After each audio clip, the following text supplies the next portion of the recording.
ಗೆಳೆಯರೆ, ಕರ್ನಾಟಕದಲ್ಲಿ ನನಗೆ ಅತ್ಯಂತ ಕಾಡುವ ಪ್ರಶ್ನೆ ಎಂದರೆ ಅದು ಉತ್ತರದ ಭಾಗ. ಉತ್ತರ ಕರ್ನಾಟಕ ಅಭಿವೃದ್ಧಿ ಆಗ್ತಾ ಇಲ್ಲ. ಉತ್ತರ ಕರ್ನಾಟಕ ಅಭಿವೃದ್ಧಿ ಹೆಸರಿನಲ್ಲಿ ಮಲ್ತಾಯಿ ಧೋರಣೆ ಮಾಡ್ತಿದ್ದಾರೆ. ಒಂದು ಕಣ್ಣಿಗೆ ಸುಣ್ಣ, ಇನ್ನೊಂದು ಕಣ್ಣಿಗೆ ಬೆಣ್ಣೆ. ಇದೇ ರೀತಿ ಹಲವಾರು ಪ್ರಶ್ನೆಗಳು ಬರೀ ಪ್ರಶ್ನೆಯಾಗಿ ಉಳಿದಿದ್ದಾವೆ. ದೊಡ್ಡ ದೊಡ್ಡ ಕಾರ್ಖಾನೆಗಳೆಲ್ಲ ಆ ಕಡೆ, ವಿಷಪೂರಿತವಾದ ಗಾಳಿ ಬಿಡುವಂತ ಫ್ಯಾಕ್ಟರಿ ಕಾರ್ಖಾನೆಗಳೆಲ್ಲ ಉತ್ತರ ಭಾಗದ ಕಡೆ ಅನ್ನುವಂತ ಮಾತು ನಾವು ಕೇಳ್ತಾನೆ ಇದ್ದೀವಿ. ನಿಜವಾಗ್ಲೂ ಉತ್ತರ ಕರ್ನಾಟಕ ಅಭಿವೃದ್ಧಿ ಆಗ್ತಾ ಇಲ್ವಾ, ಅಥವಾ ನಿಜವಾಗ್ಲೂ ಉತ್ತರ ಕರ್ನಾಟಕ ಹಿಂದುಳಿದ ಪ್ರದೇಶನ?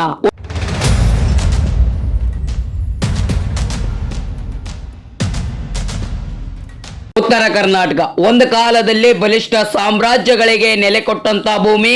ಕನ್ನಡ ಸಾಮ್ರಾಜ್ಯದ ಹುಟ್ಟಿಗೆ ಮತ್ತು ಬೆಳವಣಿಗೆಗೆ ಸಾಕ್ಷಿಯಾದಂತಹ ಸ್ಥಳ.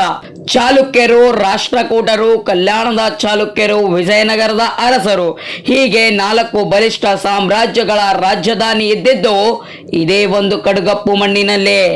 ನಾವಿವತ್ತು ಪ್ರವಾಸಕ್ಕೆ ಅಂತ ಬಾದಾಮಿ, ಹಂಪಿ, ಕಲ್ಯಾಣಿ ನೋಡೋದಕ್ಕೆ ಈ ಕರುನಾಡಿಗೆ ಕಾಲಿಡಬೇಕಾಗುತ್ತದೆ. ಬಿಜಾಪುರದ ಸುಲ್ತಾನರು, ಬಿದರಿನ ಬೈರನ್ಶಾಹಿಗಳು, ಸುರಪುರದ ನಾಯಕರು, ಇದೇ ರೀತಿ ಹಲವಾರು ರಾಜ್ಯ ವಂಶಗಳ ಪಾಳೆಗಾರರ ನಾಡಾಗಿತ್ತು ಈ ಭೂಮಿ. ಈ ಭೂಮಿ ಶತಮಾನಗಳಿಂದಲೇ ಸಮೃದ್ಧವಾದ ಆಡಳಿತ ಕಂಡಂತ ಬಸವಾದಿ ಶರಣ ಶರೀಫ ಸಂತರು ನಡೆದಾಡಿರುವಂತ ಪವಿತ್ರ ಭೂಮಿ ಈಗ ಹಿಂದುಳಿದಿದೆ ಅಂತ ಅನಿಸ್ಕೋತಿರುವುದಾದರೂ ಏಕೆ?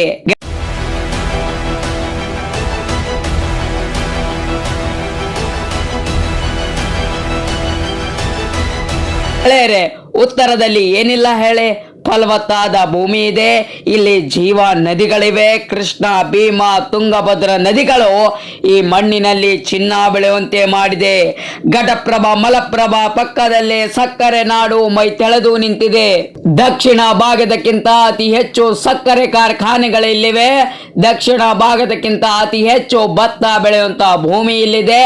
ಅದೇ ರೀತಿ ದಕ್ಷಿಣ ಭಾಗದಕ್ಕಿಂತ ಹೆಚ್ಚು ತೊಗರೆ ಬೆಳೆಯುವಂತ ಭೂಮಿ ಕೂಡ ಇರೋದಿಲ್ಲ. ಹಾಗಿದ್ದರೂ ಕೂಡ ಇಲ್ಲಿ ಬಡತನ ತಾಂಡವವಾಡ್ತಿದೆ, ಅಭಿವೃದ್ಧಿ ಆಗ್ತಾ ಇಲ್ಲ.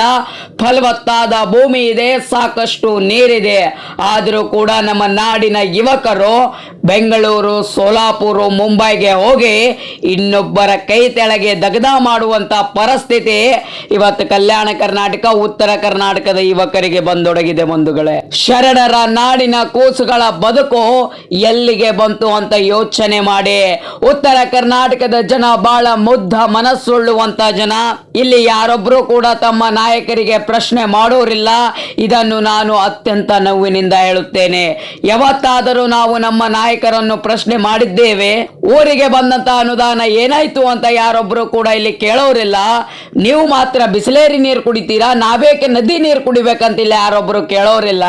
ನಿಮ್ಮ ಮಕ್ಕಳಿಗಂದ್ರೆ ದೊಡ್ಡ ದೊಡ್ಡ CBSE ಶಾಲೆಯಲ್ಲಿ ಹಾಕ್ತೀರಿ, ನಮ್ಮ ಮಕ್ಕಳು ಓದುವಂತ ಶಾಲೆ ಒಳಗೆ ಯಾಕೆ ಮಾಸ್ತರ್ಗಳಿಲ್ಲ ಅಂತ ಇಲ್ಲಿ ಯಾರು ಕೂಡ ಪ್ರಶ್ನೆ ಮಾಡೋರಿಲ್ಲ. ನೀವಂದ್ರೆ ಬೆಂಗಳೂರಾಗ ದೊಡ್ಡ ದೊಡ್ಡ ಸೈಟ್ಗಳು ತಗೋತೀರಿ, ನಮ್ಮ ಭಾಗಕ್ಕೆ ದೊಡ್ಡ ದೊಡ್ಡ ಕಾರ್ಖಾನೆಗಳು, ಫ್ಯಾಕ್ಟರಿಗಳು ಯಾಕೆ ತಗೊಂಡುಂಟಿಲ್ಲ ಅಂತ ಇಲ್ಲಿ ಯಾರೊಬ್ಬರು ತಮ್ಮ ನಾಯಕರಿಗೆ ಪ್ರಶ್ನೆ ಮಾಡೋರಿಲ್ಲ. ನಾವೆಲ್ಲಿವರೆಗೂ ಪ್ರಶ್ನೆ ಮಾಡೋದಿಲ್ಲವೋ ಅಲ್ಲಿಯವರೆಗೂ ನಮ್ಮ ಕಲ್ಯಾಣ ಕರ್ನಾಟಕ, ಶರಣರ ನಾಡು, ಉತ್ತರ ಕರ್ನಾಟಕ ಅಭಿವೃದ್ಧಿ ಆಗೋದಿಲ್ಲ.